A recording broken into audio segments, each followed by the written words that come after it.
안녕하세요. 와룡봉추입니다. 오늘 금요일 이제 주식시장 마감을 했고요. 이제 주말 동안 뭐 이제 조금 주식에 뭐 일요일은 어차피 또 공부를 또 해야 되는 상황이겠습니다만, 뭐 오늘 저녁 내일 정도까지는 또 조금 여유가 있는 시간대니까 그 시간대 동안 좀 제가 이게 평상시에 좀 말씀을 드리고 싶었던 것 중에 하나인데, 그동안 이제 말씀을 한번 언제 시간 되면 드리겠다라고 했던 부분 중에 하나인데, 일본의 최근의 이 행태 모습들과 관련해 가지고 말씀을 좀 드려보도록 하겠습니다. 일단 제목을 일본은 없다라고 잡았는데요.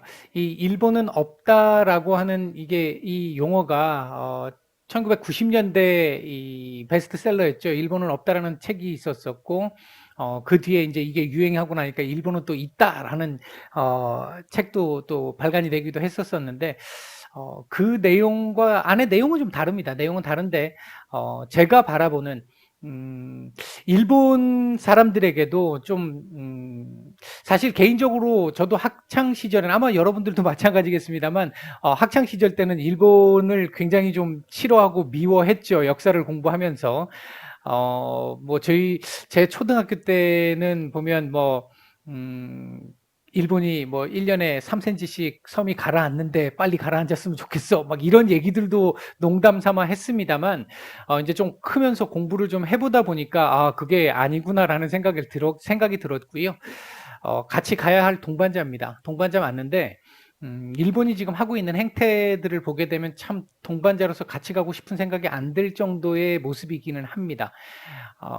일본인들이 잘못됐다라기보다는 일본의 정치인들, 특히 이제 일부 극도의 우익 정치인들이 이 일본의 상황을 조금 더 악용을 하는, 자신들의 정치적 어떤 이 지위를 유지하기 위해서 악용을 하는 이런 모습들이 굉장히 많이 보이면서, 이게 교육 쪽까지 연결이 되다 보니까 지금 당장이 문제가 아니라 20년 뒤, 30년 뒤, 50년 뒤 진짜 이 잘못 공부한 사람들, 일본인들이 자라서, 지금 학생들이 자라서 나중에는 정말 건너지 못하는 강을 갈 수 있는 상황이 될지도 몰라서 어떻게 보면 한편으로는 일본인들에게 좀 호소를 하고 싶은 부분도 있고요. 이와 함께 우리도 이 상황을 보고 이제 더 이상 이 과거 아픈 역사를 되풀이해서는 안 되니까 이제 좀 어떤 교훈으로 삼자라는 의미에서 일단 좀 말씀을 좀 드려보고자 합니다. 일본이 세계 리더가 될 수 없는 이유라고 제가 일단 제목을 붙였는데요. 일본은 세계 3위의 경제대국입니다. 불과 한 4년 전까지만 해도 세계 2위의 경제대국이었죠. 사실 1980년대까지만 해도 미국을 거의 굉장히 위협을 많이 할 정도로 일본의 경제력은 엄청났습니다. 너무 많이 따라오다 보니까 미국이 이제 견제를 하면서 프라자 합의 두드러 맞고 나가지고 그 뒤부터 이 일본이 잃어버린 30년, 지금 뭐 40년 이렇게 지금 가고 있는 이 상황으로 지금 몰려 있는 건데, 일본 지금 최근 엔저 현상 지금 굉장하잖아요. 엔저 현상이 지금 굉장한 상황인데, 그동안 아베노믹스 쪽에서 놓고 따져보면 엔저를 계속 유도해왔죠. 왜? 프라자 합의 이후에 엔고 때문에 일본이 잃어버린 30년, 40년을 했다라고 생각을 했기 때문에. 그래서 계속해서 엔저를 만들었는데, 지금 현재 제가 판단할 때는 일본인들이 생각했던 것보다 더 엔저 현상이 심각하게 더 많이 내려가고 있는 상태입니다. 여기에 일본의 경제 성장률이나 잠재 경제 성장률 이런 부분들도 지금 계속 떨어지고 있잖아요. 실질적으로 지금 1인당 GDP 단순 집계가 말고 생산성적인 측면에서 놓고 따지면 우리나라한테도 지금 따라잡힌 상태고, IMF 같은 경우는 향후 10년 내로 일본과 한국이 뒤집어질 수 있다라는 얘기까지 지금 나오고 있잖아요. 그러니까 우리가 뭐 많이 올라가서 뒤집는 게 아니라 일본이 너무 많이 내려와서 뒤집는 거죠. 이제 그런 상황까지 얘기가 지금 나오고 있는데, 왜 그럼 우리가 이제 이렇게 생각해 볼 수 있습니다. 똑같이 2차 세계대전의 전범국이었던 일본과 독일. 근데 우리뿐만 아니라, 우리나라 사람들뿐만 아니라 전 세계인들이 바라보고 있는 일본과 독일은 조금 다릅니다. 그 부분의 차이가 이거에서 나온다라는 건데 이제 그 부분을 조금 말씀을 좀 드려보겠습니다. 특히 이제 한일 관계를 중심으로 좀 말씀을 좀 드려볼 건데요. 글이 조금 긴 내용들이 좀 많이 있는데 이제 그런 부분들은 좀 짧게 제가 필요한 것만 말씀을 드리겠습니다. 자, 먼저 일본의 그동안 우리나라와의 관계에서 나타난 만행들입니다. 지금 중요한 건 이런 내용들이 쭉 다 있음에도 불구하고 현재 일본 학생들은 이 부분을 전혀 이렇게 배우지 않고 있다는 데 문제가 있습니다. 조선 개항 과정에서의 문제점, 사실 1852년도에 이 일본이 미국으로부터 개항을 당하면서요, 강제 개항을 당하면서 배 두 척에 이 개항을 당했잖아요. 개항을 당하면서 사실 미국에게 정말 많은 이권들을 뺏기고 좀 이제 그런 부분들이 좀 있었죠.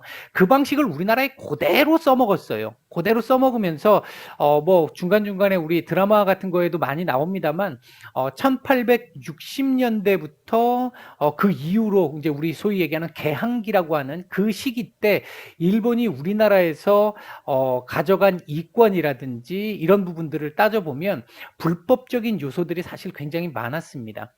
그 불법적인 요소들 중에 가장 대표적인 게 이 명성황후 시해 사건이죠. 당시 일본이 너무 일본의 만행이 심해지니까 명성황후가 친러 쪽으로 조금 기우려고 했잖아요. 지금 친러하니까 또 좀 이상하네요. 근데 친러 쪽으로 조금 기울어지려고 하면서 내각을 싹 친러파로 바꿔버렸잖아요. 여러분들이 아실지 모르겠는데 이 당시에 1893년도, 2년도 요 당시에 대표적인 친러파가 누가 있었느냐? 이 사람입니다.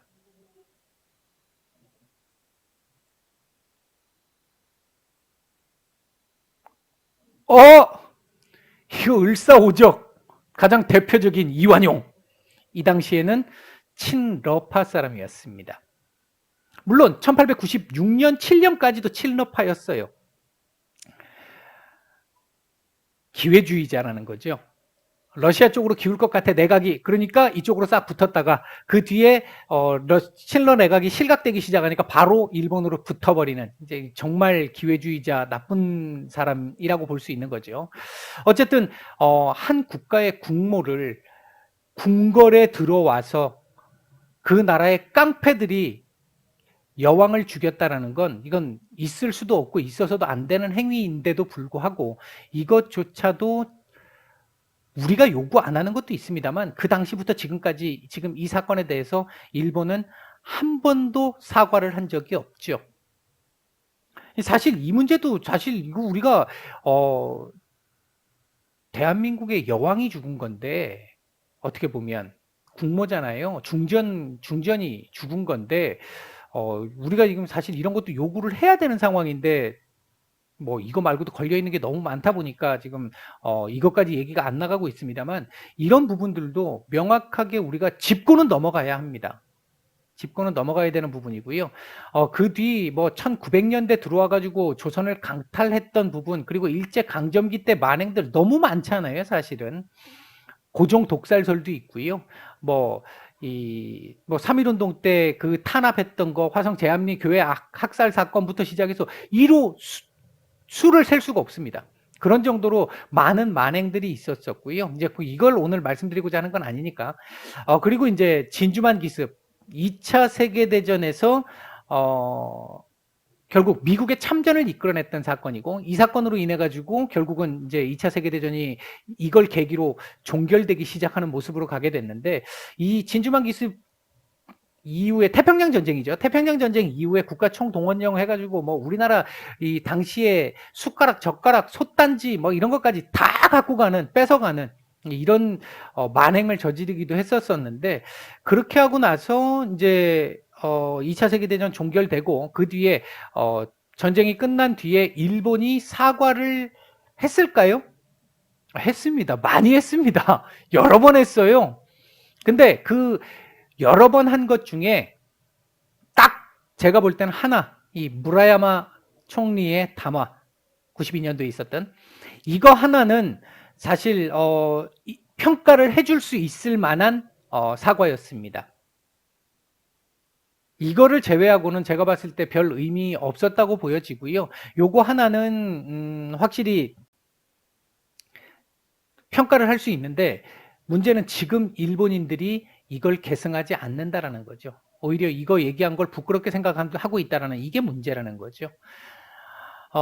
일본의 지금 이 사과라고 하는 부분이 최근에 이제 문제가 되고 있는 부분에서, 사과라고 하고 얘기하는 그 부분은 일본이 우리나라한테 이 1965년도 이 국교 정상화를 하면서 김종필 오이라 각서를 통해 가지고 3,000불을 받았죠. 우리가 3천억 달러를 받았죠.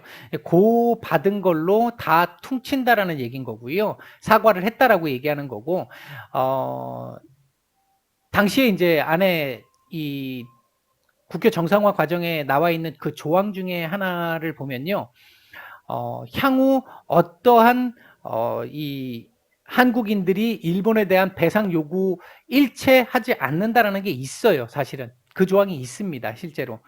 근데 이제 그 당시에 있었던 인권 의식과 지금 인권 의식이 달라졌기 때문에 지금 인권은, 그 당시의 인권은, 1960년대 70년대의 인권은 국가가 책임질 수 있는, 당시에 우리나라 더군다나 군사정권 하였으니까 국가가 다 관리하는 인권이었던 것이고, 지금 인권은 인간의 존엄성을 바탕으로 하고 있잖아요. 본격적으로. 그런 상황이기 때문에 개인의 청구권을 국가가 대신 받을 수 없다라는 게 지금 뭐 우리나라뿐만 아니라 이건 전 세계 어느 나라에서도 인정하는, 자유민주주의 국가라고 한다면 인정을 하는 요소들이잖아요. 그 부분에서 우리나라와 일본이 지금 충돌하고 있는 상황이다, 이렇게 볼 수 있는 거고요. 아까 말씀드렸던 일본의 이 사과, 그동안 보시면요, 안에 있는 내용을 읽지는 않겠습니다. 소위 얘기하는 진정성이 조금 느껴지지는 않는 부분이니까. 1957년도에 뭐 이런 얘기가 있습니다. 일본은 전쟁 배상에 대한 호의와 의무를 충족시킬 준비가 되어 있습니다. 일본은 평화를 사랑하는 국가입니다. 뭐 그래서 뭐 제대로 보상 안 하잖아요. 안 했잖아요, 이 당시에. 이제 그런 부분들이 있고요. 그다음 57년도 마찬가지고, 65년도, 70년도 계속해서 사과는 했어요. 근데 이 사과라는 게 진짜 보시면 당신들에게 표현하고 당신들을 통해 호주의 국민들에게 전쟁 중에 저질렀던 것을 마음속으로부터 슬퍼하는 것은 나의 공식적인 의무이며 나의 개인적인 소망입니다. 라고 하는 부분은 호주의 국민들에게 사과를 했던 건데, 호주의 국민들에게 전쟁 중에 저질렀던 마음속으로 슬퍼하는 것, 직접적으로 표현을 안 해요. 이렇게. 이제 문제는 그러는 거죠. 지금 여기도 65년도도 보시면, 이게 이제 그 김종필 오이라 각서 이후에 나온 게 보시면, 둘이의 두 나라 그곳의 긴 역사는 불행한 시간이었습니다. 이것은 정말로 유감이며 우리는 깊게 후회를 느낍니다. 뭐가 유감인데요? 뭐가? 안에 구체적인 내용이 하나도 없잖아요. 우리가 이러이러한 잘못을 했는데 이 부분에 대해서 우리가 사과한다, 이렇게 가야 되는 게 정상인 것이죠. 그러니까 이런 식으로 은근슬쩍 애둘러서 뭉뚱그려서 그냥 퉁치고 넘어가려고 하는 이런 부분들이 워낙 많았습니다. 그랬던 구간에서 1994년, 92년이 아니라 94년이었습니다. 94년 무라야마 다마가 나왔는데요. 여기도 보시면 우리 일본인에게 이웃 아시아와 다른 곳의 사람들과 함께 우리 역사를 정면으로 응시하는 것은 피할 수 없는 일이다. 오직 굳건한 상호의 이해와 양면에서 고통을 극복함으로써 건설할 수 있는 자신감만이 우리와 이웃 나라들이 함께 아시아 태평양의 미래를 깨끗이 하게 할 수 있다. 많은 여성들의 명예와 존엄성을 흐렸던 군 위안부에 대한 논쟁에서 난 다시 한번 이 기회를 이용하여 나의 깊고 진실한 유감과 사과를 표하고 싶다.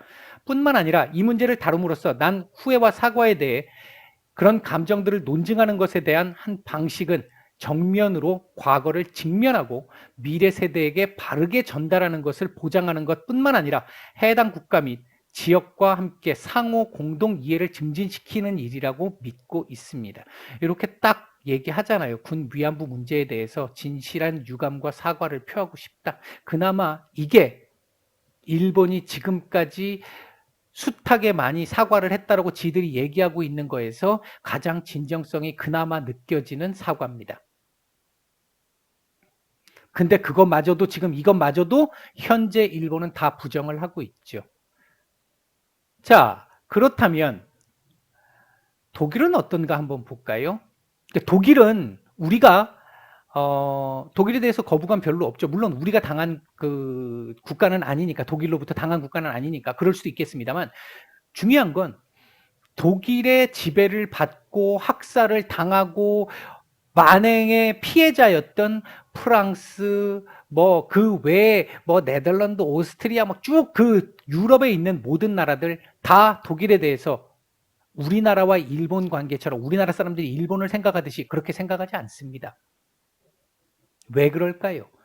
자, 독일은 전쟁이 딱 끝난 이후부터 나치 전범들을 전부 다 이 속아내서 처벌을 하기 시작했습니다.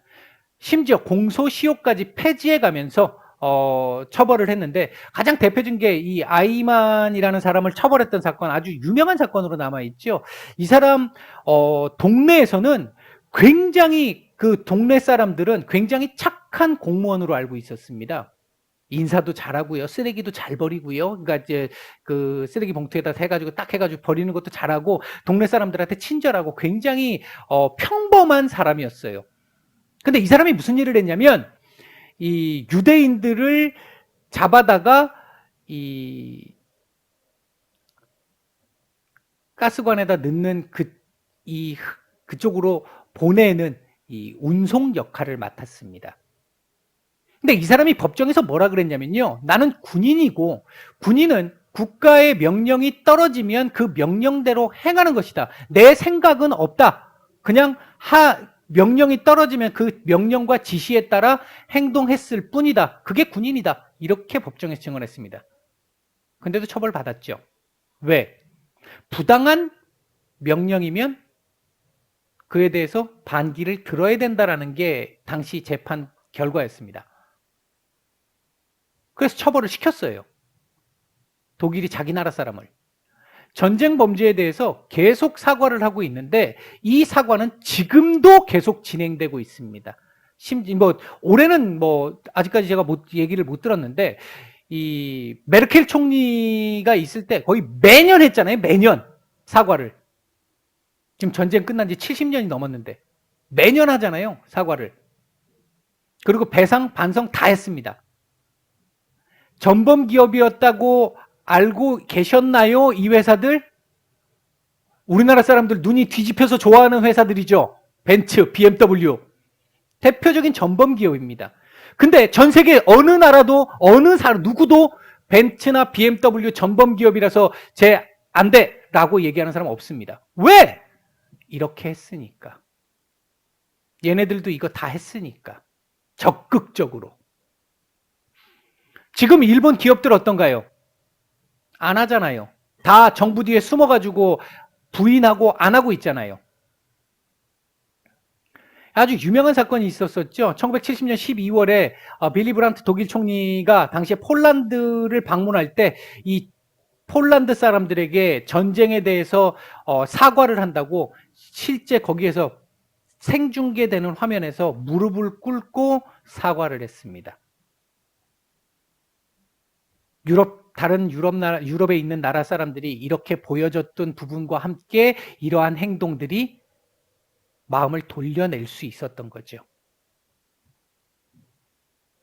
그리고 지금도 독일은 교육적인 측면에서도 전쟁 범죄와 관련해서는 과거사에 대해서 정말 철저하게 교육하고 있고요. 지금도 나치와 관련해 가지고는 최대 범죄 행위로 보고 있잖아요. 자기 조상들인데. 잘못된 건 잘못된 거라는 거죠.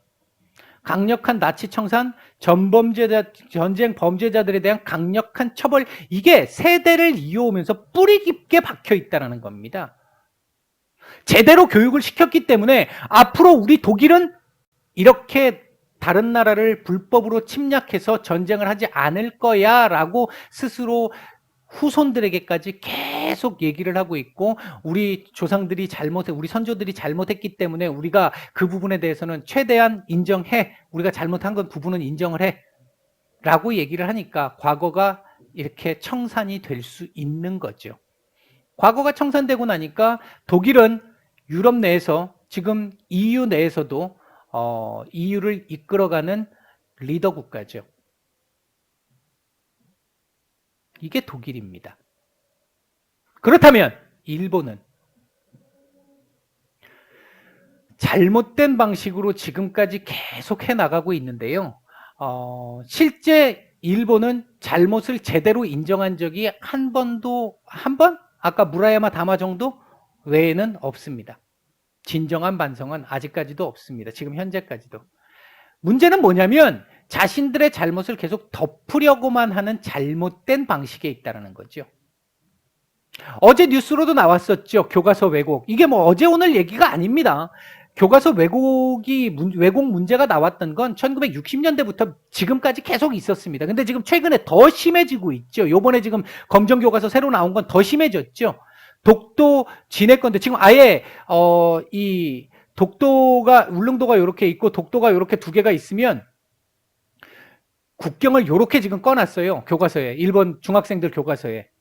우리 건데 죽도 우리 건데 한국에 불법 점령하고 있어 라고 지금 가르치고 있잖아요.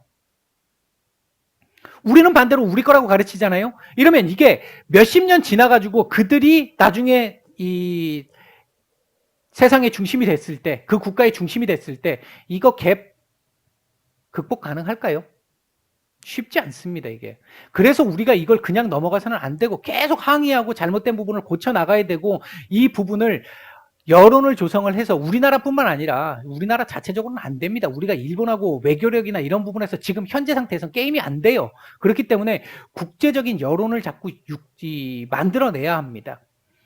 사실 죽도가 말이 안 되죠. 왜? 독도에 대나무가 안 자라잖아요. 없잖아요. 안 자라는 게 아니라 없잖아요.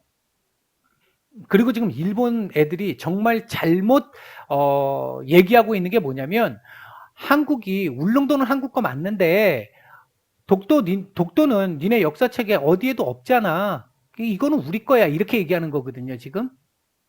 근데 독도에서 맑은 날 울릉도에서 맑은 날 해발고도 한 370m 정도에만 올라가도 그 위에 언덕배기 위에 올라가가지고 쳐다보면 독도가 육안으로 보입니다. 그러면 조선시대 때 육안으로 보이는 그 섬을 그냥 놔뒀겠냐는 거죠. 세종대왕이 이 얘기할 때도 마찬가지였고 숙종이 안용복을 보냈을 때도 마찬가지입니다. 이것까지 당연히 포함되어 있는 거죠. 왜? 보이는데.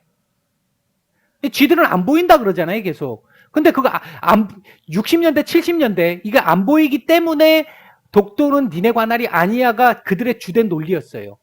근데 직접 가서 보니까 보인단 말이에요. 그러니까 그 뒤로는 할 말이 없이 그런 거 없이 그냥 원래 우리 거였어. 실제 독도를 불법 점거한 게 1905년도 러일 전쟁 중이었잖아요. 이때 지네가 강제 편입한 거잖아요. 1945년도에 유엔에서 일본 그 법정에 세워가지고 일본 재판을 할 때 전쟁 중에 확보한 모든 것들은 다 뱉어내라고 얘기를 했는데 그때 독도는 1905년도에 먹은 거니까 안 뱉어내겠다라고 얘기를 했던 거예요. 당시에는 물론 아무 얘기 없었었고요. 당연히 우리는 우리 거니까 뭐 아무 거 없이 우리가 점령을 한 상태였고요. 참 말이 안 되는, 그러니까 이게 일본 애들이 지금 주장하고 있는 내용이요. 이게 무슨 글자죠? 이게 어지어. 이게 어떻게 압니까? 어지라고 얘기하고 있는 거하고 똑같습니다. 일본 애들이 지금 주장하고 있는 게. 이거 말고도 독도에 대해서 말씀드릴 부분이 정말 사실 너무도 많습니다. 독도 같은 경우에는 뭐 가장 대표적으로 하나만 말씀을 드리면 1860년대에 만들어졌던 1890년대에 만들어졌던 일본 태정관 왕실 직속 기관입니다. 태정관에서 만든 지도에서조차도 독도를 조선 걸로 해놨어요. 1860년대에 만들었던 지도도 독도가 조선으로 돼 있고요. 90년대에 만들었던 독도도 조선 걸로 돼 있습니다. 근데 그걸 우리나라에서 발견을 해가지고 오픈을 했는데도 일본이 인정을 안 해요, 그걸. 그러니까 알을 어로 본다는 거죠, 계속. 그다음 지금 이 위안부 문제, 소녀상. 지금 요번에 교과서 바꾸면서 종군 위안부 용어 뺐죠. 나중에 일본 애들이 지금 일본 학생들이 이걸로 공부한 학생들이 20년 뒤, 30년 뒤, 야, 우리 조상들이 그랬다고 말도 안 되는 소리하고 지금 거짓말하고 있네. 이렇게 얘기할 거 아니겠어요. 유네스코 문화재 지정하는 부분, 이거 사도광산 같은 경우 지금 제일 문제가 되고 있잖아요. 과거 군함도 이어가지고. 이런 거에서 지들이 정말 잘못했다라고 하는 부분들을 밝혀내면 오히려 잘못을 인정하고 나면 용서를 받을 수 있고 주변국들이 그걸 인정해주기 시작을 하면 일본이라는 나라가 더 위에 올라서 갈 수 있겠죠. 현재의 경제력에 걸맞는 위상을 찾을 수 있겠죠. 권위라고 하는 건 자기 자신이 찾고자 해서 내가 이 정도의 권위를 갖고 있는데라고 야 니네 꿇어 이거 갖고 되는 게 아니잖아요. 주변 사람들이 인정해줘야 그게 권위가 나오는 거지 내가 권위를 살릴 수 있습니까? 안 되잖아요. 이 일본은 지금 계속 지들이 지금 사실을 왜곡해가고 숨기면서 자신들의 권위를 자꾸 강요하고 있는 거죠. 주변국들에게. 일본이 1980년대 유엔의 상임 이사국으로 올라가려고 했었죠. 그때 한국, 중국, 베트남, 필리핀 주변 국가들 다 도시락 싸들고 말렸죠. 왜 말렸습니까? 이런 거 아무것도 안 돼 있고 계속 덮으려고만 하고 왜곡하려고만 하는데 해결이 안 되고 앙금이 남아 있는데 어떻게 도와줍니까? 오히려 딱 진짜 인정할 걸 인정하고 딱 깨고 가면 괜찮은데 그러면 충분히 용서 가능할 거라고 생각합니다. 우리 국민들, 저부터도 마찬가지일 거고요. 정말 진정성 있게 사과를 한다면. 그렇다고 지금 우리가 이 부분에 대해서 무조건 돈으로 보상해라 라는 걸 그게 메인이 아니잖아요. 돈의 보상을 받는 게 메인이 아니잖아요. 우리나라 지금 위안부 할머님들도 마찬가지실 거고 우리나라 국가가 일본에 야 돈으로 보상해 이게 메인이 아니잖아요. 정말 니네가 잘못했다라는 거 인정하고 독일만큼은 아니라도 독일 반만이라도 좀 해. 그 얘기잖아요. 그걸 안 하려고 하는 거고. 심지어 야스쿠니 신사 참배하는 거 보세요. 복납하는 거하고. 야스쿠니 신사 2차 세계대전 전범, A급 전범. 시신들이 안장되어 있는 곳이고 거기에 가서 복납하고 기도하고 절하고 한다는 거 뭡니까? 제가 예전에 이런 말씀을 한번 드린 적이 있는데요. 아베 총리.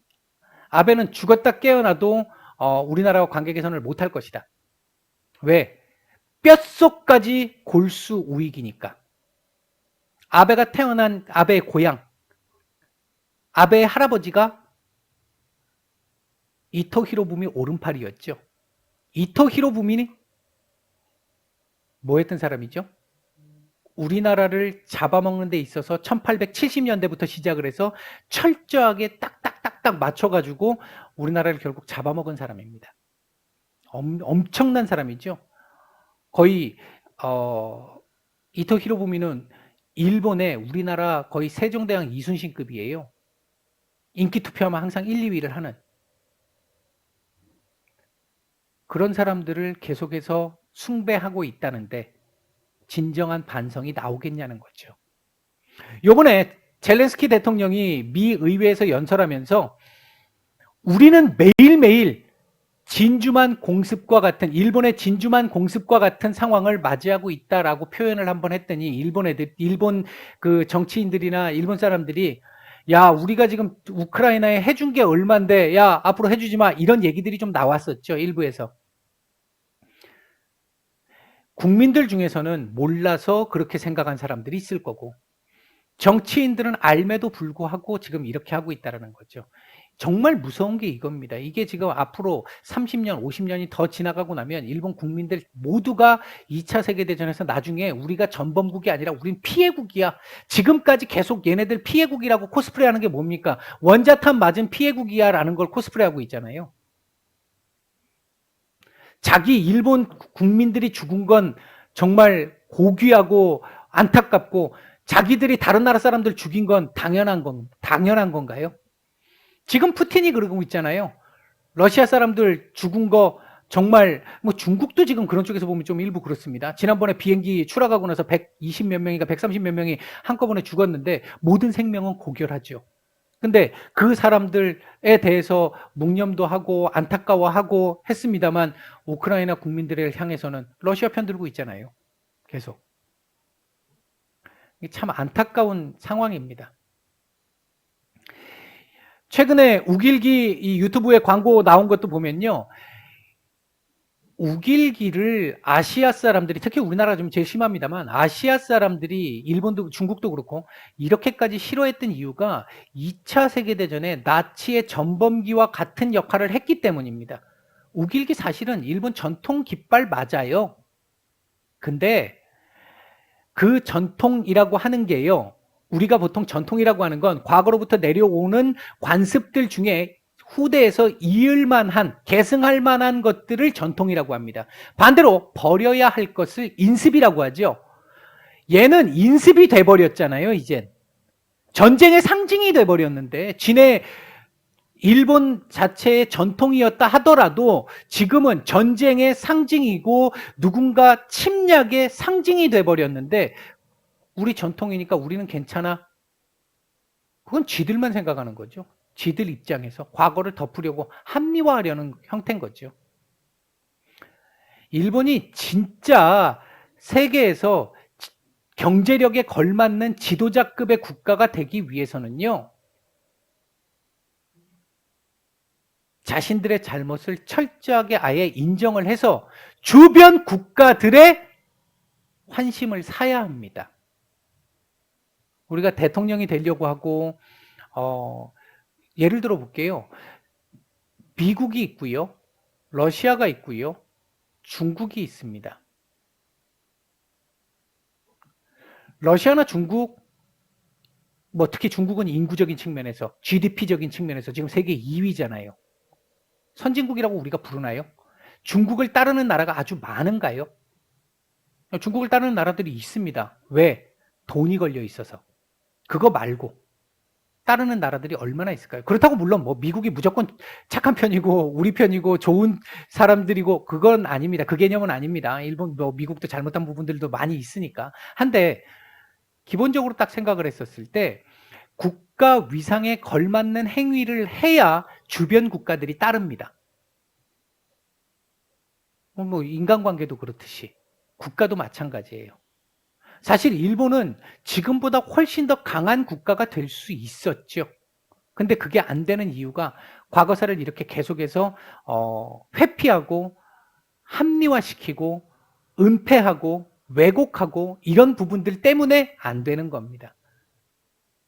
뭐 지금 제 영상이 어차피 조회수가 많이 안 나오기 때문에 많이 안 보실 거라고 생각하고, 특히 뭐 일본인이 볼 일은 없을 거라고 생각은 하지만 만에 하나 한 분이라도 일본에 계신 분들이 보시는 분들이 계신다면 이 부분을 좀 생각을, 그러니까 저는 일본 무조건 나쁘니까 일본과 안 지내야 돼를 얘기하고 싶은 게 아닙니다.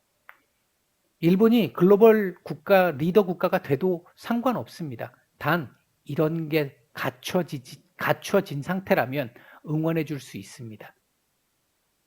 근데 이거 없이는 지금 현재 상태에서 한 발짝도 위로 못 올라갑니다. 이건 아마 앞으로도 이거 해결 안 되면 영원히 안 될 거예요. 만약 일본이 리더 국가로 가려고 하면, 이걸 해결하지 않았는데 가려고 하면 또 군사력 힘으로밖에 안 될 겁니다. 왜? 반성 안 하고 있으니까 또 전쟁할 거라는 거 충분히 예상할 수 있잖아요. 지금 또 계속 전쟁 가능한 국가로 지금 바꾸고 있는 중이니까. 그걸 지금 다른 나라들이 두려워하잖아요. 일본은 그 부분부터 해결을 해야 합니다. 그걸 해결하기 위해서는 정말 자신들의 잘못을 명확하게 인정하고 사죄를 100번이고 1000번이고 해야 돼요. 지금 뭐 돈을 더 줘라 이 얘기가 아닙니다. 정말 우리가 과거 선조들이 했던 부분에서 잘못했다. 우리는 이후로는, 앞으로는 다시는 이렇게 해서 다른 나라를 침략해서 고통을 주지 않을 거야. 같이 잘 지내보자. 독일과 같은 모습, 그런 모습이 나온다면 지금 일본의 경제력에 걸맞는 리더십이 나오지 않을까 생각을 합니다. 오늘 말씀 여기까지 드리고 마치겠습니다.